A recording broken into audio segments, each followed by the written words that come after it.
Apa sebenarnya hakikat bahagia itu?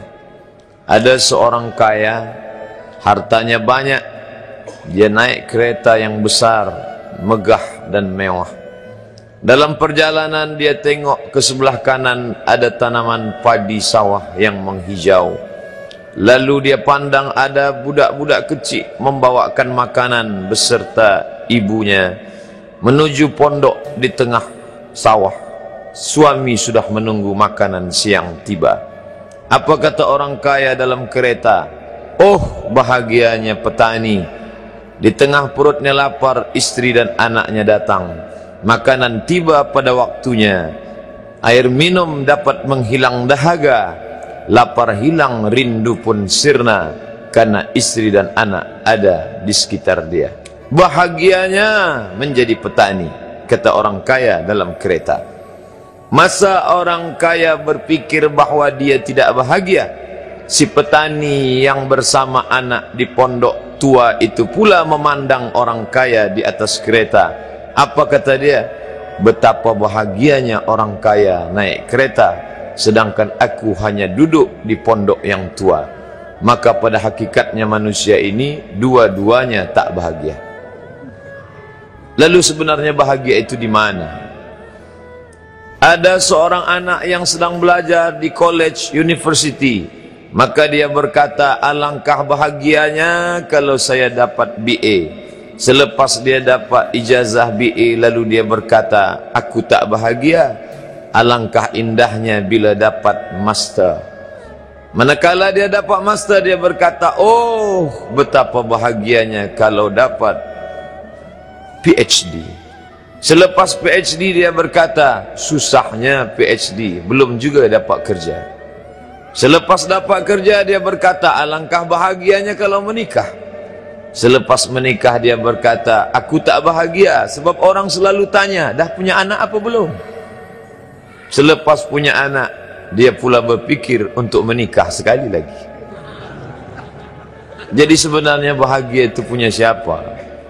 Oleh sebab itu bila kita baca kitab-kitab, maka makna sa'adah, kebahagiaan, orang yang bahagia sa'id, bahagia adalah insyirahus sadr, ketika hati terasa lapang apapun yang datang. Kalaulah pelajar yang mendapatkan BA itu hatinya lapang, tentu dia bahagia. Kalaulah petani yang berada di tempat rumah tua itu hatinya lapang, tentulah dia bahagia. Kalaulah orang kaya dengan kereta yang besar itu hatinya lapang, tentulah dia bahagia. Itulah mengapa Musa alaihi salam di tengah kesusahan hatinya akan melawan ayah angkat bernama Fir'aun. Dia minta hati yang lapang. Kita semua baca doa itu, Rabbi syrahli, lapangkan dadaku. Itulah mengapa kakinya pecah berdarah, giginya patah, pelipisnya pecah, meneteskan darah, tapi dia tersenyum bahagia kerana hatinya lapang. Allah sudah lapangkan hatinya. Apa kata Allah untuk dia? Alam nashrah laka sadrak. Itu beza Muhammad dengan Musa. Musa meminta, Rabbi shrah li sadri wa yassir li amri wahlul 'uqdatam min lisani yafqahu qawli. Sedang Muhammad tidak meminta. Belum meminta, Allah dah bagi pada dia. Apa kata Allah? Alam nashrah laka sadrak wa wada'na anka wizrak alladhi anqadha dhahrak wa rafa'na laka dhikrak. Bila kau dalam keadaan susah, dua kali Allah ulang, fa inna ma'al usri yusra, inna ma'al usri yusra.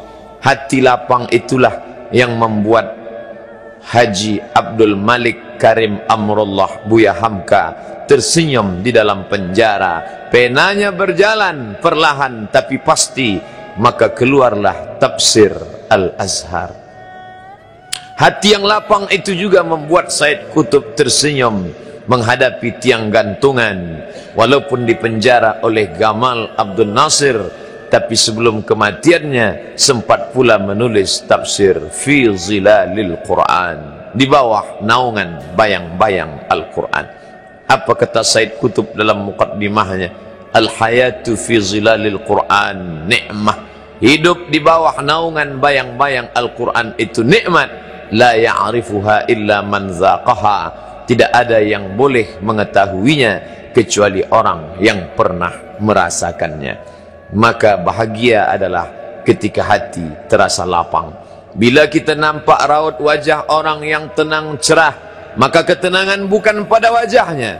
Bila nampak orang melangkahkan kaki dengan tenang penuh wibawa, maka ketenangan bukan pada kakinya. Bila tampak ayunan tangannya tak tergesa-gesa, maka bahagia bukan pada tangannya. Di mana letak bahagia itu? Ala fil jasadi mudghah. Ketahuilah dalam jasad ada segumpal, ada sekepal, ada sesuap. Idza salahat salahal jasadu kulluh. Kalau yang segumpal itu baik, maka yang lain ikut menjadi baik. Wa idza fasadat fasadal jasadu kulluh. Kalau yang segumpal itu rusak, maka dia pun ikut menjadi rusak. Yang segumpal itulah yang mengendalikan mata, telinga, tangan, kaki. Yang segumpal itulah tempat rindu, benci, marah, ridha, ikhlas, fasik, hasad, kufur. Di sanalah bersemayam rindu dan benci. Maka jangan terlampau benci. Habib habibaka haunamma. Kalau kau sayang, sayanglah secukupnya sahaja. Karena boleh jadi hari ini kau sayang, besok berubah menjadi kebencian. Kalau kau benci, bencilah secukupnya sahaja. Boleh jadi esok pagi dia menjadi orang yang tersayang. Berapa banyak puan-puan berkata, siapa itu? Itulah orang yang dulu paling aku benci. Tapi hari ini masih ada juga benci, tapi tak banyak. Oleh sebab itu maka dijaga dia. Yauma la yanfa'u malun. Hari itu tak ada guna harta. Wala banun. Tak ada guna anak. Illa man atallah. Kecuali orang yang datang menghadap Allah biqalbin salim. Dengan hati yang salim. Qal, qab, lam, ba. Qallaba. Berbolak-balik. Qallaba. Tidak selamanya bahagia. Kadang pagi hati tenang, petang datang dia pun susah. Kadang pagi hati lapang, petang tiba dia pun gundah. Maka apa yang dapat menolong? Ala bizikrillah. Ketahuilah dengan banyak menyebut mengingat Allah, tatma'innul qulub, maka hati akan menjadi lapang. Qalbul mu'min baina asabi'ir rahman. Hati orang beriman berada di antara jari jemari kuasa Rahman. Kalau dia hendak, dia balikkan yang senang menjadi susah. Kalau dia berkehendak yang susah, dia balik menjadi lapang.